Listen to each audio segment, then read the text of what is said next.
Hello roamers, and welcome back to the Roaming Gomes. I'm Felix. And I'm Cindy.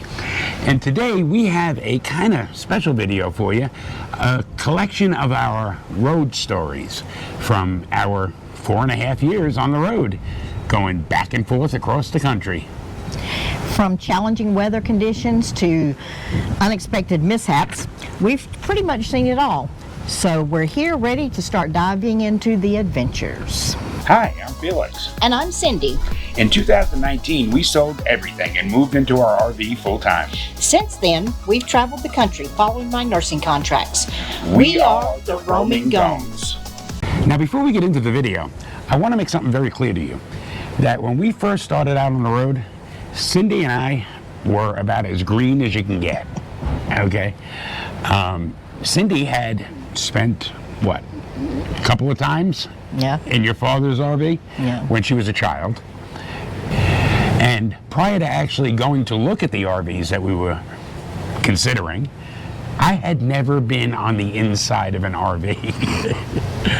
So, yeah, we were as green as it gets. When we decided on the RV we wanted, and again, give you an idea of just how green we were, the service manager at the Camping World where we went to, and everybody's now going to flame us in the comments about having gone to Camping World, but the service manager at the Camping World we went to would not let us buy that RV because the truck I had, my F-150, would not handle it. So we had to readjust our qualifications. Yeah. But still, the camper that we did buy was literally right at the top edge of what that truck could pull. And definitely not intended to be going up and down hills. So we were heading out on the road for our first time with a very underpowered truck. And in the end of the video, I want to talk to you a little bit about the tow police on social media and how they're really wrong most of the time. So we started on the road from Greenville, North Carolina to Tulsa, Oklahoma. And I don't know, were we crazy? We really didn't know what we were doing, but we ended up going through the worst rain that I've ever driven through in my life. Felix is towing with the F-150 and the trailer, and I'm following him in my little Nissan Sentra. Yeah, that's right, you had the Sentra. That was some scary stuff. That rain was just, I mean, tractor trailers were pulling off on the side of the road. It was horrible. You couldn't see anything. And some of the tractor trailers stopped in the middle of the road. And then add wind. We went through, of course, you go to Oklahoma where the wind comes sweeping through the plains, and it was so windy. And I don't know why we kept going and continued doing this, but we got through it. And the funny part of it was that the wind in Oklahoma wasn't as bad as the wind coming over the Mississippi River on that bridge. That was scary. Honestly, how we made it without killing that truck is beyond me. But we did. Yes, we did. And it was safe. It was safe for everybody around us, too, because when that rain hit and that entire interstate came to a dead stop, no problem emergency braking with the truck, and we were stopped with everybody else. Yeah. Trailer brakes worked fine. Yeah. Now, there's one that I've talked about before in previous videos. We were heading from Tulsa, Oklahoma. This is after we were done with Cindy's contract. We were heading from Tulsa, Oklahoma to Las Cruces, New Mexico for her next contract. And we stopped in Santa Rosa, New Mexico. Okay, and again, our inexperience shone through. While we were in Santa Rosa, they had a little bit of a snowstorm. And we had already delayed our departure from Santa Rosa because of wind. Yeah. Okay, there was like 50-mile-an-hour winds.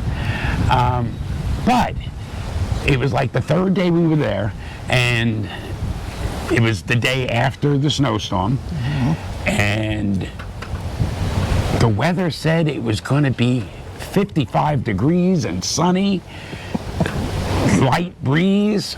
We thought we had it made. But what we didn't think about was that we were going to be going through the mountains from Santa Rosa to Las Cruces. And anybody out there who has half a brain knows that the weather up in the mountains is a whole lot different than the weather down on the ground here. I mean, just a perfect example. Here in Tucson, it's 70 degrees and sunny today, and up on Mount Lemmon, which is less than an hour away, they've got snow on the ground. Okay, but we didn't think about that. And again, the underpowered truck played into all of this because we were going up hills and afterwards going down, but we were going up hills quite a ways, and the truck was straining. In no way, shape, or form was any of this dangerous to anybody around us, but we were definitely going to kill that truck. And then I hit ice, and the trailer started to drift off to the side. And on the side of this road going up this mountain was a sheer drop-off. This trailer slid on the ice right towards that drop-off.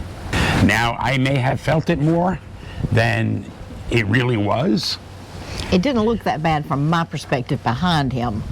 It just looked like it drifted a little, but I'm sure it felt a lot different in the truck. Yeah. And my underpowered F-150 with the 4.6 liter engine, smallest V8 that Ford offers in a truck, acted like it was Superman. That trailer drifted, I gunned the engine, and that truck found purchase and pulled us right back onto the road straight.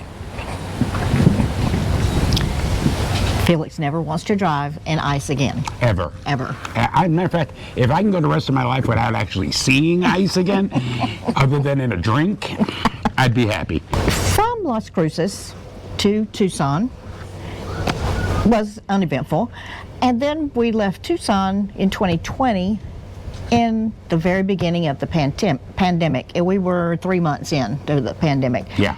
And so once we realized we could travel, they weren't going to shut the state borders and all that everybody talked about, we headed back across to the east and came up through the panhandle of Florida, going to Georgia, to Tifton, Georgia. And Florida was a different animal. It was like a different world. Everywhere since the pandemic started, it was mask, mask, mask. You couldn't go in a gas station without a mask.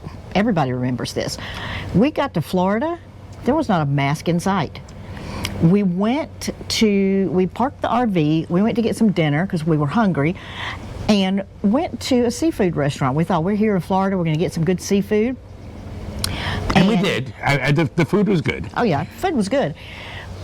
But to me, as a nurse, it was scary, because we come up to the restaurant and there's two couples standing out by the restaurant door. They had already eaten and were standing out there fellowshipping outside with no mask, no 6 foot distance, no nothing. They were just like nothing's going on in this country.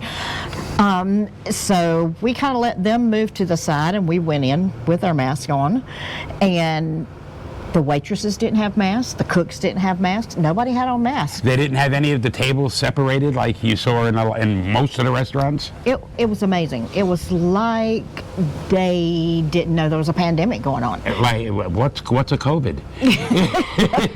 So, needless to say, we ate pretty quickly and left, and stayed in the RV until we were ready to leave Florida, because I had seen enough already in the hospital. I was not going to try and expose either one of us to any kind of germs. So that was our Florida experience. We have not been back since. If you're interested in full-time RV content, then this is the place for you, and you should hit that subscribe button. Ring the bell notification if you want to be notified whenever we post. And always dropping a like helps us out. Here's where we normally talk about Travel Nurse Tuesday on Tuesdays. But as Felix announced recently, we are splitting the channels up and putting all that content, the nursing content, on a separate channel called Real Life Nursing. That channel will premiere on January the 5th and will always have a new video on Fridays in the morning, Mountain Time, 10 o'clock. Be sure and join us there if you're coming here looking for nursing content. Love to see you over there on Real Life Nursing. And there will be a link to that channel in the description below. After Georgia, Cindy got a contract in Smyrna, Tennessee, right outside of Nashville. The contract was actually in Nashville, but the RV park we were staying in was in Smyrna, which is right on the border. And we were heading there in February. Now, it's the South. Again, I didn't think that we'd really have to worry about real bad snow and ice. And if we did, I was quite sure that Cindy, who lived in Nashville for so long, would have told me. Well, in my defense, the 20-something years I lived in the Nashville area, we got one, maybe two actual ice storms, and that area tends to get more ice than snow. They'll get a layer of ice and then some snow on top. Which I can actually prove, because when we got near Smyrna, that's exactly what we had on the ground. Ice with snow on top of it. We pulled into a gas station not too far from where we were going, our ultimate destination, the RV park. And I probably wouldn't have made it with the gas that I had, so I stopped at a small gas station, and something didn't seem right. I don't know what it was. I don't know what it was. Maybe it was just a feeling. But I filled up the gas tank, got back in the truck, and went the rest of the way to the RV park. When we got to the RV park, and this turned out to be what we now list as the worst RV park we ever stayed in. And you can actually see that review right here. But we got to the RV park, and they had not cleared any of the spaces that they had for the RVs. So the sun was about to go down. It was starting to get pretty dark, and this guy escorts us to our site, and our site is snow and ice covered. For the next, and that feeling I had in the gas station will come up as to what it was in a minute. For the next hour, we sat there trying to get this RV into this spot on ice. As it turned out, we got lucky. No, I got lucky, because I was getting frustrated, and I pulled forward and just gunned it backwards. And I don't know, maybe the universe just shone down upon me, because the RV suddenly just slid and was perfectly straight in the middle of the space. And it didn't hit that tree. There was a tree right at the end, the side. Which you can actually see it in this picture. Of where our RV was. It actually landed after the slide exactly where it needed to be. Yeah, perfect positioning. I couldn't have done it better if I had perfectly dry conditions. So when I got out of the truck and walked back to look where we were, and we decided we weren't going to unhitch yet. We ended up staying hitched up overnight because I didn't want to be out there in the freezing cold in the dark doing this. The next morning, I went out to unhitch and realized that I had a stone flat tire on my truck.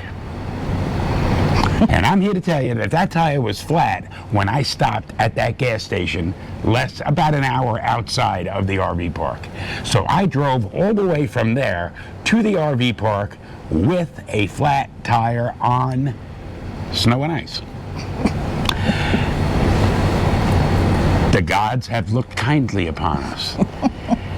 Now, do bear in mind, this was not our previously underpowered F-150. This was our 250, which we acquired while we were in Las Cruces. But still, a little lesson here to all the newbies out there. Before you start using your truck to tow your trailer, ensure that you have the right tires. When I took that tire in, and I bought this truck used. When I took that tire in to have it repaired, what turned out was that we had apparently hit a piece of wood, and it actually jammed itself between the tire and the seal. The tire and the wheel itself, that seal in there, it actually broke that seal. It was still stuck in there but when I took that to Discount Tire to have them repair the tire or replace the tire, that's when I found out that the tires that I had on my truck were not sufficient for towing a trailer of, I think it was 7,500 pounds. First of all, they were 6-ply tires, and they were basically hard rubber, like the hard rubber you would see on a forklift or something. They were construction tires. This truck used to be, in its previous life, a supervisor's truck on a construction site. And the tires that were on there were made to pretty much handle anything, except towing a trailer. Except towing a trailer. Okay, so if you buy your truck new or used, be sure you have tires that can handle the weight that you're putting on it with a trailer. Now, after Smyrna, we went to Charlotte, North Carolina, and we were actually staying in Fort Mill, South Carolina, and there were 0 issues going from Smyrna to Charlotte. However, while we were in Fort Mill, we bought our new trailer. And pulling out of Fort Mill to head to Allentown, Pennsylvania, was the first time I had ever towed this trailer. This trailer is quite a bit longer, almost 10 feet longer than the previous trailer we owned. And I had no practice driving it. So yeah, pulling out of Fort Mill, South Carolina was the first time that I'd pulled this. And our first stop, we were doing it in 2 parts, the trip up to Allentown, Pennsylvania. We went from Fort Mill, South Carolina to a RV park in Virginia. And that was just going to be for an overnight.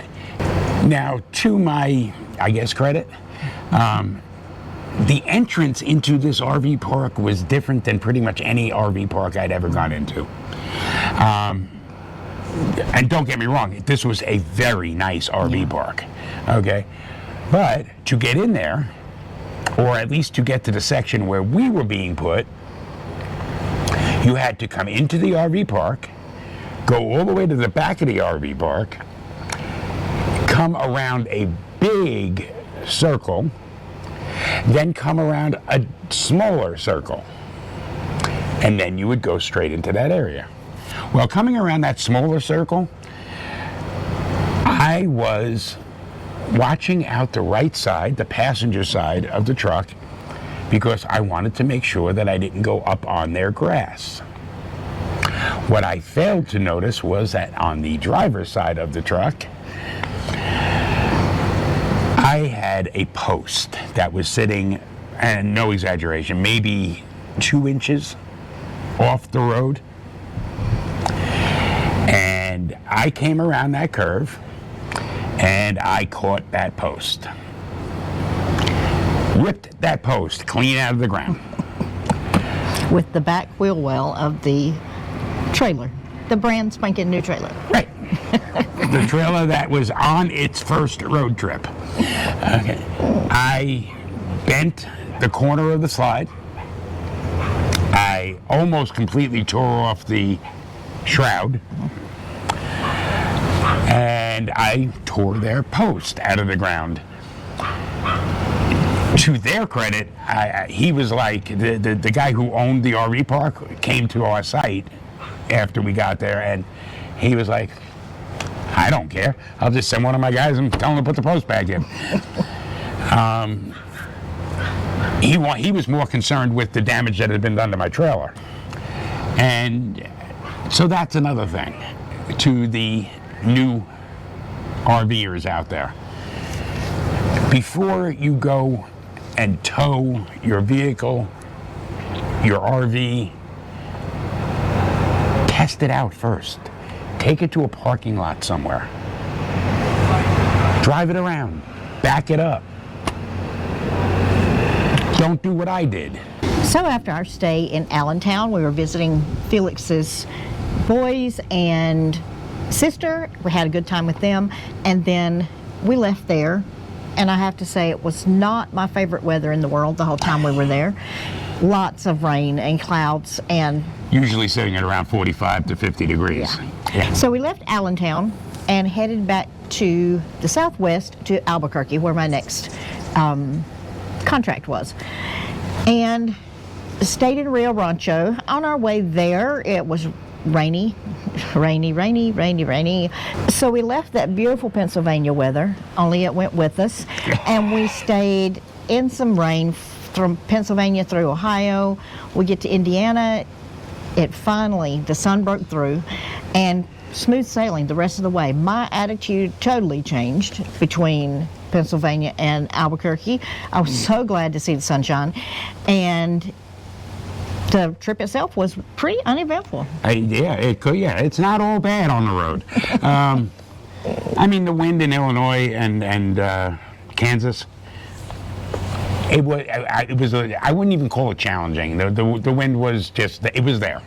Sort of like today. Yeah. That's why I keep my hair short.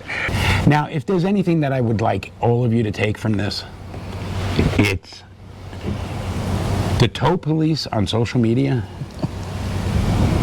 90% of the time, they don't know what the hell they're talking about.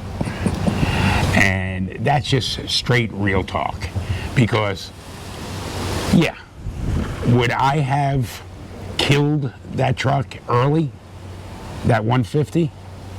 Probably.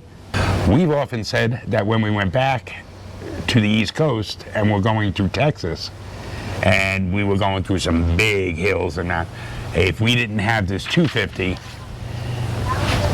that F-150 might have died on those hills. Is this the hill I want to die on? Yeah. But yeah, it would have shortened the life of that truck big time. But I wasn't putting myself or anyone else in danger. Now, I mean, we did see somebody, and I think it was in Texas, when we were heading, that was towing a trailer about the same size as our original trailer with a minivan. Okay, you've gone too far. These people on an interstate were sitting in the right lane going up a hill, and they couldn't have been going over 5 miles an hour. It was horrible. Yeah. It was painful to watch. It really was, honestly. And so, I mean, yeah, there are the extremes, but you're going to get these people on social media and we call them the tow police, that are going to say, you got to have an F-350 with dually, and it's got to be the biggest diesel engine that you can get. No, it's wrong. It's not true. Two things that you need to make sure are good on your truck and on your trailer, and those are the truck brakes and the trailer brakes. If those things are good and those things are operational, yeah, a slightly underpowered truck is not going to be a problem. Another thing on the road that's very important to keep in mind and plan ahead and be aware of is gas station awareness. Your placement of where your gas station is.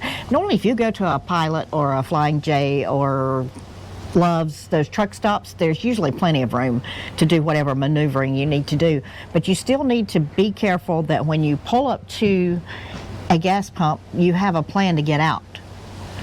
Because traffic, other people parked, there's always things to take into consideration. Can I pull out far enough to get my trailer past these gas pumps? And I mean, sometimes at the beginning we had pulled into, there was one time I remember Felix pulled into a gas station that was right on the side of a road. He ended up, I went left and looked behind me, he was nowhere, and found out he had That was the one where I had the flat tire that I didn't know about. He had to go all the way the opposite direction to turn around and come back to catch up with me because of the position of the gas pumps and the position of the store. All of those things have to be taken into consideration when you're going. You've got to plan ahead. How am I going to pull in? How am I going to pull out?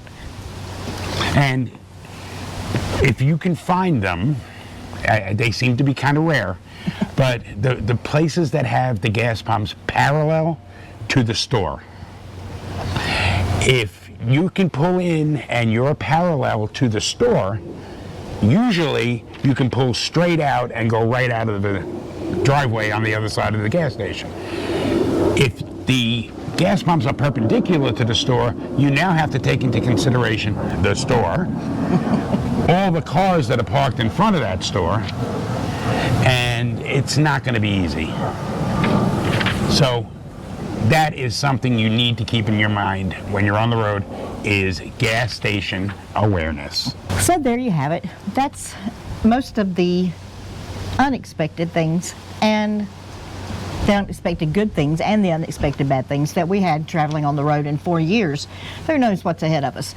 But we've gotten through all of it in some way, shape, or form. And here we are telling you the story. If you have any stories from your road trips, drop a comment below and let us know about them. Until next time, I'm Felix. And I'm Cindy. We are the Roaming Gomes, always hoping to bring you less worry And more wonder.